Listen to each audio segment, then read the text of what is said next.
Ngayon ay ika-250 na buhat ng lagdaan ng kalayaan ng Amerika. Pinagdiriwang ito sa maraming state ng Amerika. Pero dito kami lang pupunta sa Newburyport, malapit-lapit lang ito. Kasi malayo yung iba. Yan ang mga pinapin namin. Forma na yung mga sundalo. Me on a boat. Are you kidding me? I'm on the boat. Pa-participate dito sa celebration na ito. I was really here. Ang baril nila mga payat lang eh. Yung sundalo nung araw yan.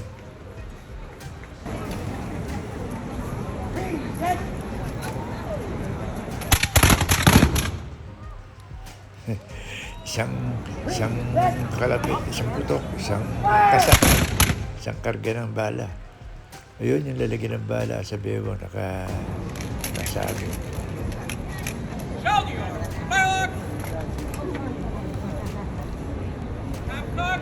Hindi naman ganong karamihan ng tao. Kasi nga, maraming state ang nagdiriwang nito. Sabay-sabayan.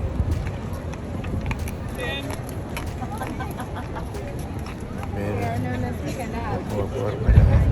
I'm sure anybody talk about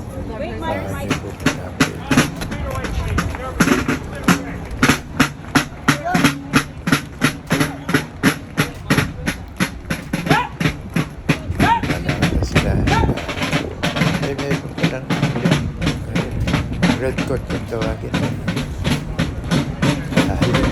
Yung red coat kalaban nila.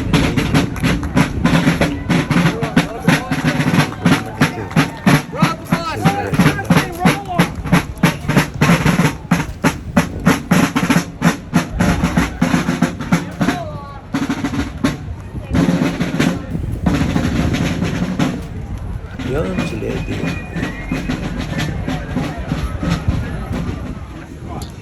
Never too late. Never too late. Could be a ship's boy, in fact. Sundalo lang namin itong mga sundalo.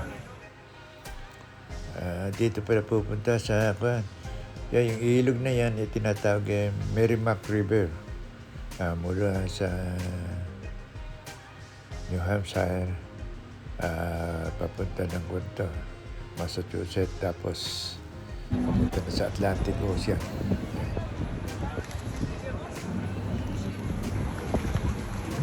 Merong parang kanyang maliit nandun sa siguro ganito na ang kanyang talaga nung araw ginagamit nila.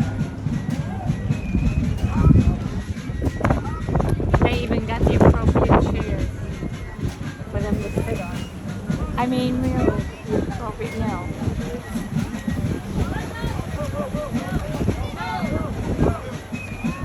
What is she? Pwede itong kanyo na yan. Very excited. Yeah, I know it. Too excited. She didn't even notice it. Guess what? Nobody liked me standing here. That was funny. Maraming kung dito. Bangka, boat. Yung malaki eh. Yate, marami. Ito, siguro.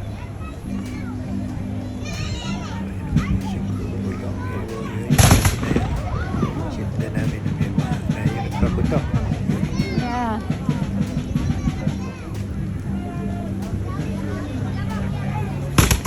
Yun.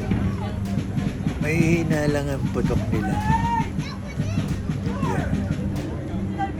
Oo, yun. Para palang yung kanyo nila eh.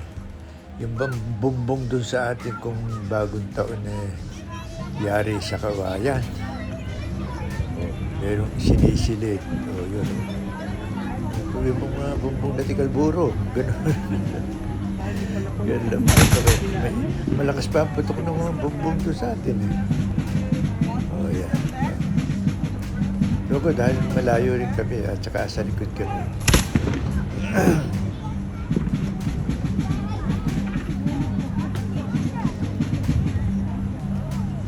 O, yun. Buti hindi hinihipan.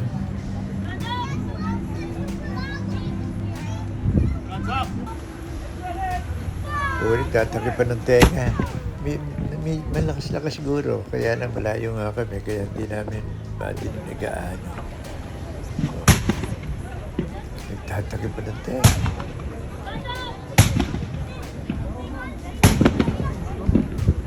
Yan, may nagdadaan ko.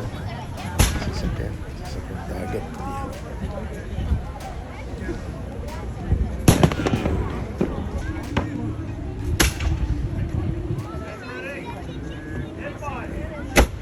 Okay, ito ko na naman.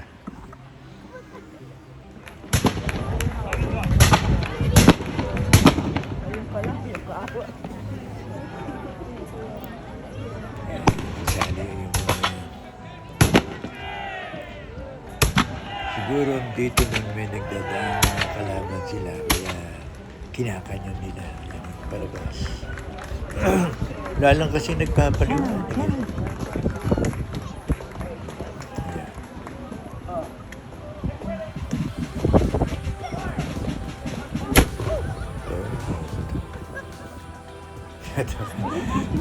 Abot ang tukop sa tenga ng isa.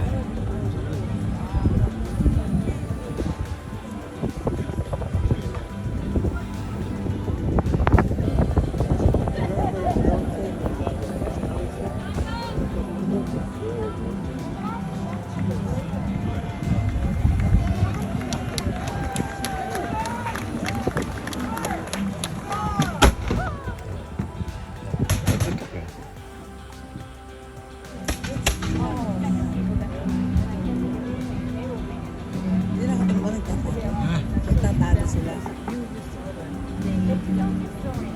Yung boat nagpa-farming.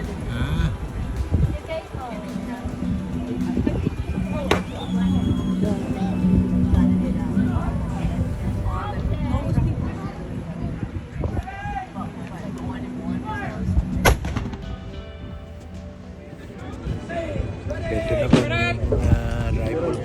Ayan. Abot pa ito sa putok eh.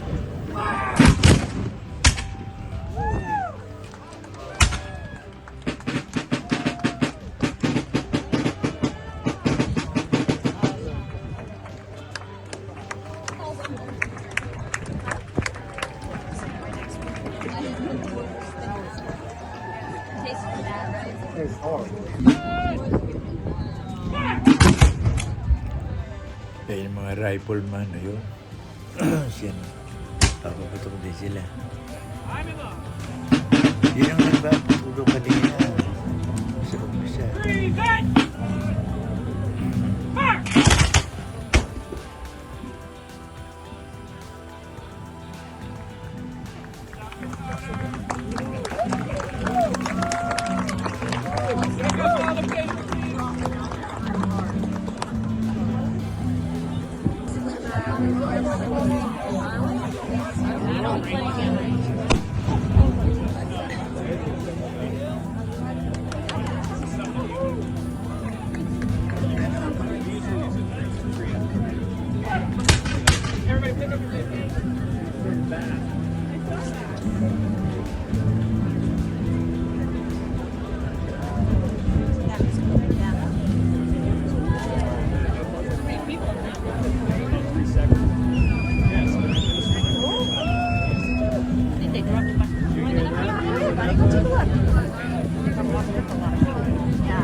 my video. Thank you. Drop the beat.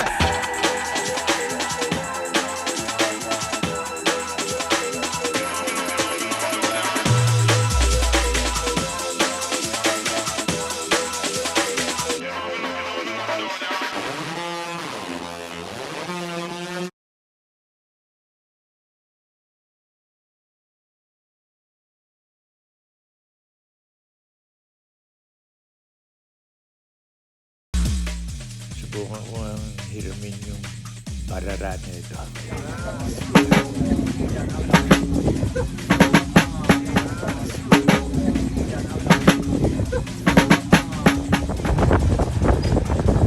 Tapos na yata yung celebration. O yan na. Pinanonood na lang yung mga yata dito tsaka yung nakaparatang yate. Ganda pala yate dito sa Merrimack.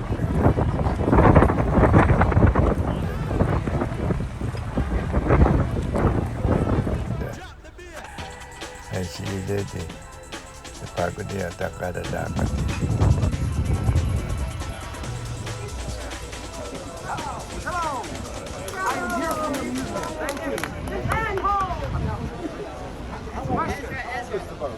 The boat, that's the. You guys, I could have paid you to set this up all the right way. So, I am. I am the appointed historian of this thing. You are? Yeah. So, two answers to that question. The first is this boat was built, and a friend. Built in 1607 in Maine. By anywhere in Virginia, so she was christened Virginia. So it wasn't named for Virginia Dare. No. Okay, I stand corrected. Tapos na yung celebration.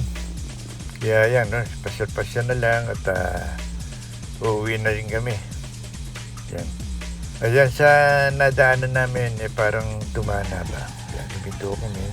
At bibiro sila o ng gulay. Kami naman ni Lady, yan. Naglakad-lakad dito sa paligid. Ganda kasi.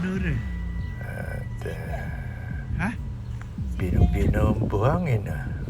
Parang talagang tumana. Yeah. Wais.